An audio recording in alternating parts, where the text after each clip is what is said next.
Alright guys, I'm very excited to bring you this video today because it's going to be packed with a bunch of actionable steps that are backed by science, but also my personal experience in an effort to address the problem of overuse of supplements, overcomplicated protocols, and just flat out lies on the internet of people claiming to boost your testosterone and your overall health that are just not true.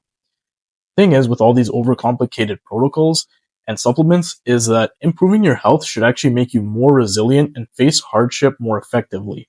But instead, I find that many people, and this was also myself at one point, they just major in the minors and they spend their time and money on things that make little or no difference because they're just so confused by what the newest influencer is telling them, and they themselves have a lack of knowledge in this area. So, if you're spending too much time and you're so reliant on finding the newest testosterone boosting supplement, I think you are going backwards. And that's why I've made this guide in a way that it tells you what is the most bang for your buck. I laid this guide out in a way that if you're not doing level 1, you shouldn't be quick to moving to level 2, right? It's all a tier-based system.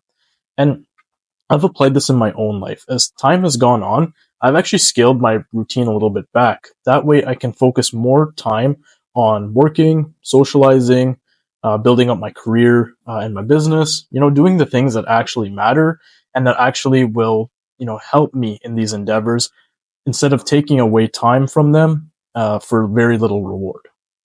So I'm going to go over my list now. And the first main pillar of it is your nutrition. So level 1 of nutrition. I won't spend much time on level 1, but in this level, your goal is to get to a healthy body fat percentage. Under 22%, that's like the maximum. 22 is like the maximum. But if you're already at a good body fat percent, then your focus is now on figuring out what your maintenance calories will be. This is the number of calories that you need to eat to have your current body weight. This step is very crucial because it lays the foundation for level 2.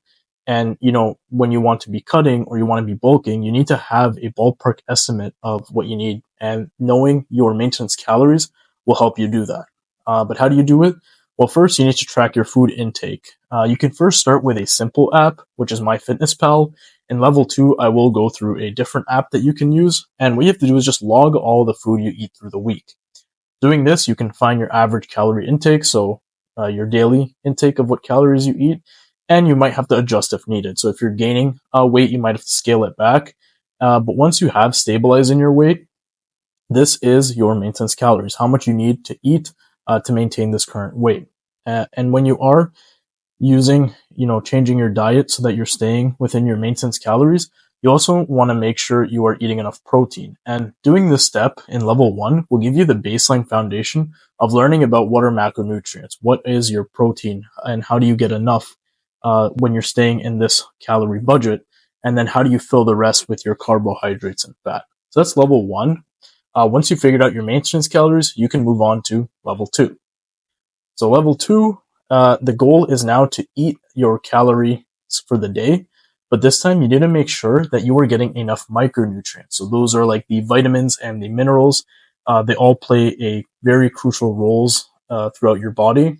And all of this can be accomplished with a different app. So you can actually replace using MyFitnessPal with a different app called Chronometer. The reason I said you should start with MyFitnessPal is because it's much easier to use and there's a lot less moving parts. But with Chronometer, it'll actually tell you what foods have what nutrients in them, and your goal here is just to get as close to 100% or more within a certain limit as possible for each and every nutrient that you see. I did make a separate video on Chronometer, but the main thing is you just want to log all your food and it will tell you what foods are have what nutrients. And some of the ones that are recommended on Chronometer to help you accomplish level 2 is for your proteins. Liver is a good one. It's high in vitamin A, B12, eggs, also rich in vitamin D and choline, fatty fish and oysters. So fatty fish being like salmon. That's very high in your omega-3s. A good base of red meat. That's very good for your iron, your zinc, your B vitamins. So that's for your proteins. Now moving on to your veggies. You can do small amounts of like cruciferous vegetables. Me personally, I just like eating carrots and sweet potatoes. It's just what works for me because they contain a lot of antioxidants and like vitamin C. You can also include a small amount of nuts to hit certain micronutrients. They are very calorie dense, so I would, be careful, but they do contain some of the nutrients that you may be missing, like your selenium or maybe your magnesium. Okay, so things like almonds, walnuts, and Brazil nuts. Now, some other good carb sources is fruits, right? Berries like blueberries and blackberries, they're very high in vitamin C, very high in antioxidants, and they're just an overall good carb source, especially if you are training quite a bit. And then for complex carbs, if you do want some of those, I like quinoa personally. It's very high in magnesium and your B vitamins. And then also, I also do like to add milk. It's very high in calcium, which is very important. And so once you do fill in the gaps with all the nutrients that you need to eat, you'll feel the difference, right? You will feel better, you will perform better, you'll recover better. And why is that? Well, the nutrients that you're eating, they all play a role in crucial aspects in your body, right? For your energy production, your B vitamins, they play a huge role in your energy metabolism. So you're going to feel more alert.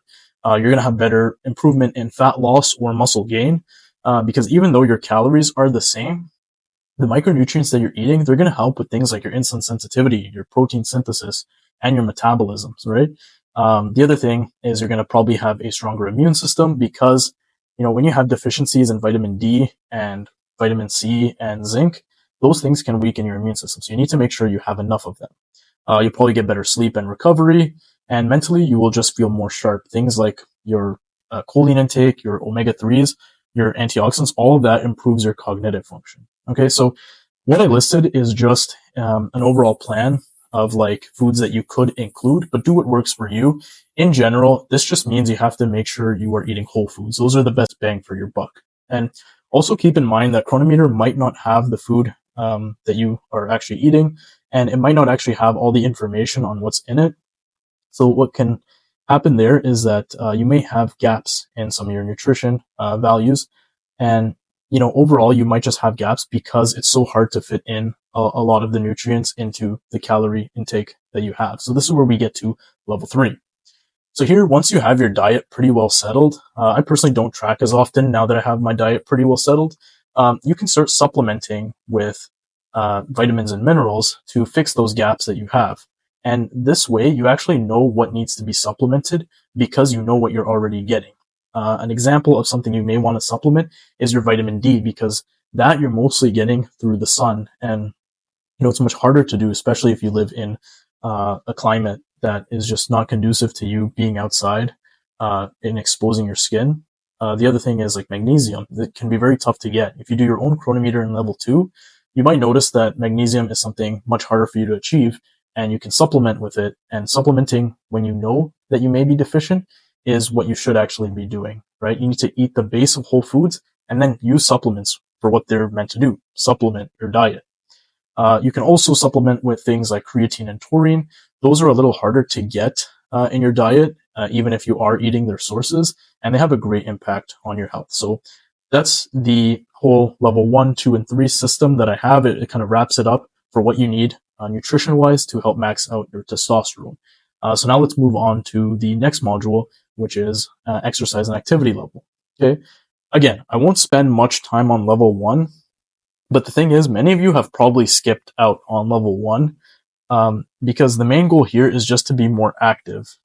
That's even away from the gym. You have to keep your activity level up, even if you are going to the gym, 3 days a week. As a reference, I like to hit minimum 8,000 steps per day. A lot of people's goal is like 10,000 steps per day. And the thing is, in our current day, when you are just sitting down, activity level is just so neglected because people think that if they just spend a few hours a week in the gym, that's enough. But in reality, being active is extremely important for your testosterone level and like your metabolic health. It helps with your blood flow, your mood regulation, so many things, so many downstream effects that people just totally forget.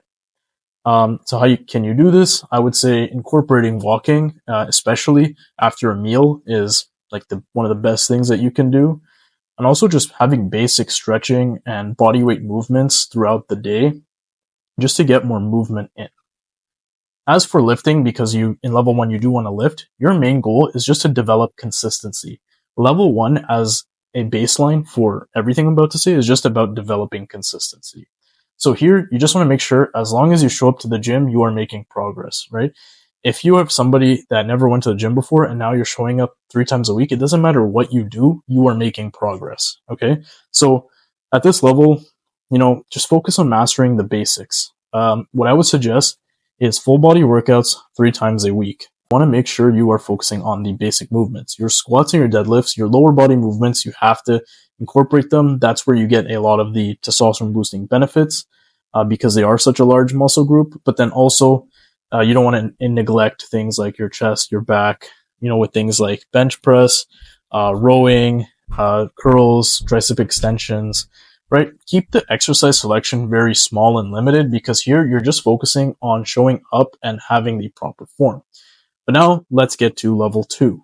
Now that you have built the consistency of proving that you can show up to the gym, it's time to increase the volume, the intensity, and the frequency of your training. And this is where you want to actually start aiming to push through plateaus and start tracking your how much muscle you're putting on, your endurance, and this is where you can really start optimizing your testosterone. So first you want to do is add more exercise selection, but that's just to supplement what you were already currently doing, because you should have started already with your full body workouts, your 3 times a week.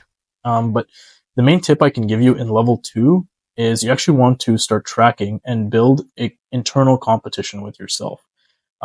It's very well known that your testosterone increases when you achieve goals. And so if you can combine this behavior of achieving your goals and seeking status with lifting and exercises, you will benefit greatly. And how do you do this? Well, you start creating objectives for yourself in 1 to 6 month timeframes, and you have to implement progressive overload. So, give yourself a goal of how much weight you need to increase on your lifts, right? A good ballpark, if you're starting out, is like 2.5 pounds a week on your heavier exercises. And if that can be difficult, also try adding more reps because you are in level 2 now. So you should have very well tracked, know how to track all your lifts since you are going consistently. Now, for level 3, after you've built up a respectable amount of strength by being consistent, increasing your lifts, your endurance, more than likely you've been eating more, so you weigh more. You want to embrace the competition aspect. And instead of keeping it internal, you have to make it external. So one of the ways that I think it's a good idea to do this is with a sport. Sports are just like so good, in my opinion, for boosting your testosterone because it's exercise, first of all, but exercise that you want to push yourself in. You have this goal of winning, so you want to push yourself in it and you want to burn more calories and, run faster and more. Number 2, there's a very good competition aspect with sports. And then number 3, there's a very good social aspect of sports. So, find a sport that you like, whether you like team sports or you want to pick up something more individual like a martial art. I think you need to have a sport in your life that you're willing to put more work into and get better at. This is actually something in my life for level 3 that I want to kind of improve. I play like a lot of basketball as a team sport, but I actually do want to get into a martial arts. And so, because I recognize the importance of being skillful in a martial art. So if you do have any recommendations for me, I am all ears. But that's what you need for level 3. First, you start developing your consistency. Then you have some internal competition, and then you develop some external competition through things like sports and competition.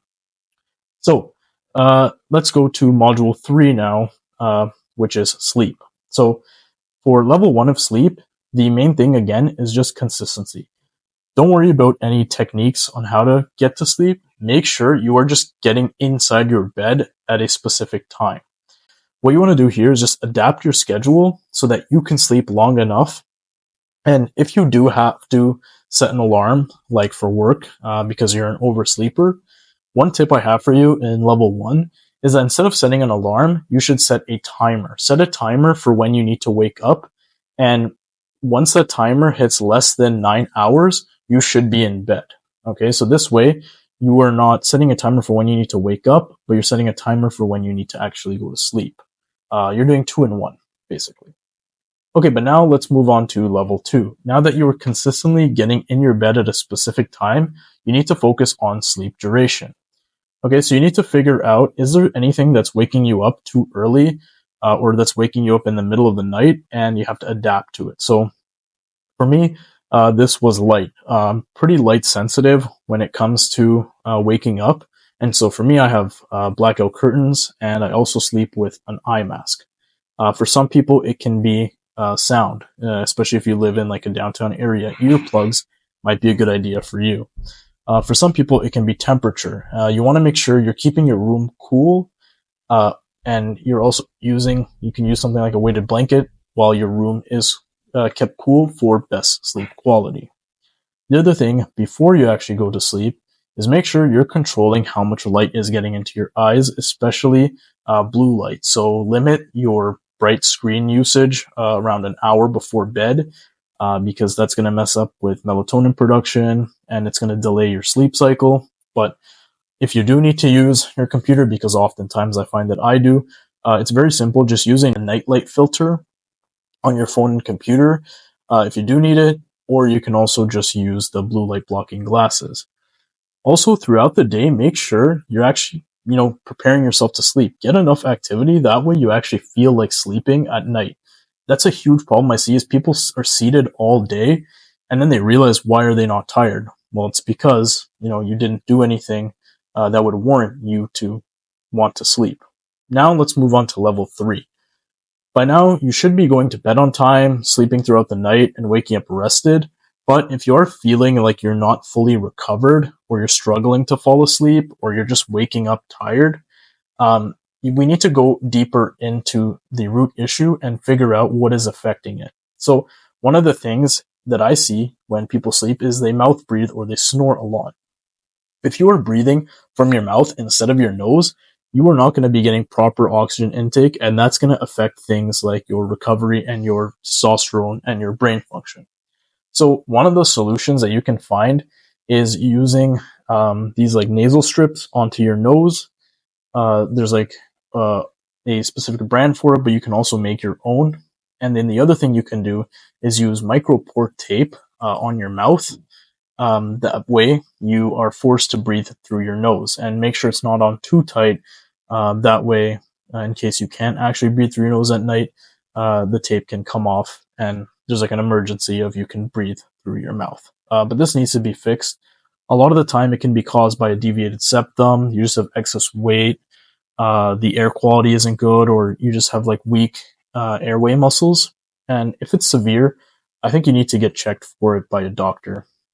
If it's something like sleep apnea and you're doing all these things but you're still waking up exhausted, sleep apnea could be the root of that. And what it is, it's when you are breathing but that breathing stops multiple times throughout the night and you kind of have a mini wake up and it just disrupts your sleep. So if you are snoring, if you are gasping for air during your sleep, if you're just very dry mouth when you get up, or like a headache, you could have this. And what you need to do at this level is go see a doctor and get a sleep study. It's just, sleep apnea is like known as like the silent killer. It can destroy your testosterone levels, but also it can be actually dangerous and life threatening. So make sure you are following that. Now we can go on to supplements. So melatonin is very popular, but I would not suggest it. It's not a sleep enhancer. It's more of like a sleep regulator. It doesn't improve your sleep quality necessarily. And if you do take it, it's going to downregulate your natural production of melatonin because you make it yourself. So that's going to make you dependent on it. Instead, what you can do, and I don't take these supplements for sleep. It's mostly to address my nutritional goals, but you can take magnesium glycinate as well as taurine because both of these will actually support the deep restorative sleep that you need without affecting the natural sleep cycle that you have.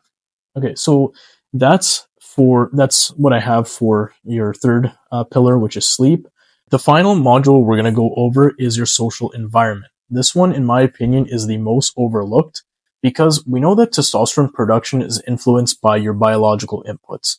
right? So while your micronutrient intake and your sleep quality provide the necessary precursors for testosterone synthesis, it's actually the brain that ultimately regulates its production based on your perceived environmental demands.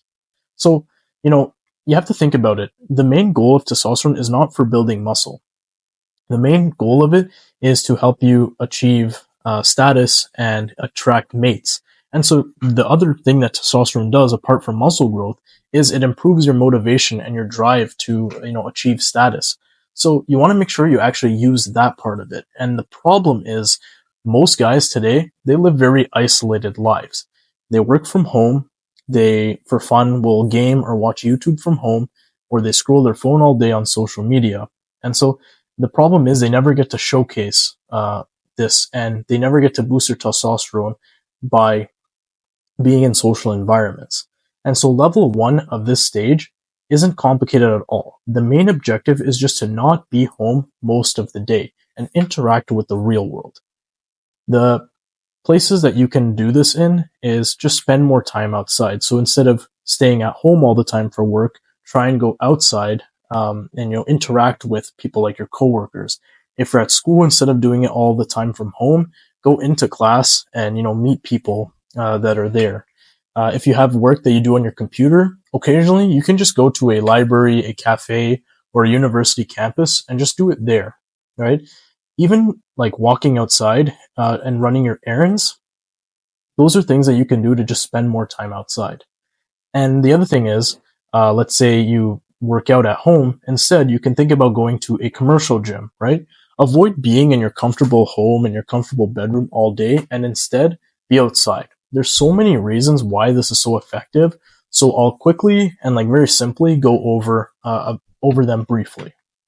So the first thing is being social and making friends with people and working with people puts you in a better mood compared to if you were being home all day, because we are social creatures. This does things like reduce your cortisol and just puts you in better health. And the more time that you spend outside, walking and engaging and, doing real world activities, the more you're stimulating your body to be active. And as we mentioned before, that's very important for your testosterone and your overall health by reducing the excess body fat and improving the blood flow. Also, if you spend a lot of your time indoors, especially under artificial light, you don't get the natural sunlight that you need for your body to start synthesizing its own vitamin D, which we know is very important for your hormonal health, your bone health, your immune function. And the other thing is, when you are in a dynamic, you're in a stimulating environment, your brain perceives more challenges and more opportunities around you, all of which influence testosterone, because the goal of testosterone is to help you seek more status. So, what you're doing is, if you're putting yourself in an environment where you see other people, naturally you will think of things as competition, or naturally you'll want to impress people. And that improves your performance. The best example of this I can find is if you're ever at a gym and an attractive girl walks by, you'll often find that you can do one more rep or a little bit more weight than you thought, because you perceived a opportunity for a mate, right? That's just the biological evolutionary adaptation for it. But you can just apply this to your life by just being outside and in front of people more often. Okay, so now let's move to level 2. Now that you're comfortable being outside and you're taking more of your time engaging with the real world, it's time to introduce a little bit of competition, because we know that nothing boosts testosterone like winning and striving and setting goals, especially in a field that you really care about. So what you have to do is pick a competitive outlet, and you can pick a few. For exercise, this can be with sports or entering a competition. If you're in school, this can be with academics. Right? Maybe if you're in school, you aim to beat, your old grades, do better than you did in your last test. This can be in your business where you're trying to grow it. It can be in your career where you're trying to produce the best output you can. It can be in your finances. Essentially, you want to have tangible goals that you can hit. And the next step of this is, compete with other people. So for example, at the gym, compete with other guys in a healthy way. And that'll, push you to do much better. And because you see that there is a little bit of threat to your status even if it's something, menial like gym progress, your brain will want to, like your body will want to help you with that. And how does it do that? It'll help you produce more testosterone because you're giving it the stimulus that it needs. If you're in school, you can compete for the highest grade, for leadership positions, for scholarships. If you're in business, work towards gaining, you're taking over market share. If you're in a career, try and aim for that higher position, take more responsibility. Essentially, you want to surround yourself with people, and especially competitive people, because being around people that are achieving more than you will make you strive for more as well. And it'll naturally just push you to what you want to actually achieve. Okay, so that's level 2, finding your competitive outlet. For level 3, at this point, you have consistently been competing and improving in your domain, and you start reaping the benefits. So what you can do is take on a leadership role, whether it's in your sports team, whether it's in your school, whether it's at work. Start taking on responsibility where you are the leader, right? Because then you actually have a little bit of actual like validated social status that's going to help you. The other thing is, when you have improved so much in a domain, it can be very easy to become complacent. And so what you can do is either you can try and find something new to get you out of your comfort zone, like starting a new career, starting a new venture, like a YouTube channel maybe, or you want to make sure you are doing the same thing that you usually are. But if you can't grow in your immediate circle, you have to make sure you find a bigger pond to compete in and venture out. Believe me, it's very easy to stick in the same area, especially like if you're living in one area and start getting complacent. But you need to constantly work on getting better and have a next goal that you can achieve to keep your testosterone levels high, right? At this stage, what's also going to happen is your achievements, your confidence, your status-seeking behavior will make you more attractive. And it's going to make you way more attractive than if you're trying to force all those things in level 1. And naturally what will happen is you're going to be more attractive towards women, which is ultimately one of the reasons why testosterone evolved in the way that it did. It's to give you a competitive edge in, social dynamics and mating strategies. So here I want to make sure in level 3, you don't shy away from it. A lot of people will tell you to stay on monk mode or semen retention, but in my opinion, you have to embrace that part of life. Being in an environment when you're engaging with women and socializing with them, it reinforces those same biological signals that I talked about before. And it's a huge part of your life as a guy. And completely honest, it's one of the main reasons where our motivation comes from. Being able to attract the girl you want is one of the main reasons why we do the things we do, why we take these risky behaviors, and why we step out of our comfort zone. And so you want to make sure you're embracing that part of your life and not neglecting it. And I think that in level 3, this is the best time you can do that. Okay, so that was basically the 4 modules I wanted to cover. We had nutrition, 3 levels there. We had exercise, we had sleep, and then finally we had your social environment. And, there's more things I could have talked about, but I do think that these are the best bang for your buck. And it's the best protocol to help increase your confidence, your testosterone, your energy levels, and your overall health naturally.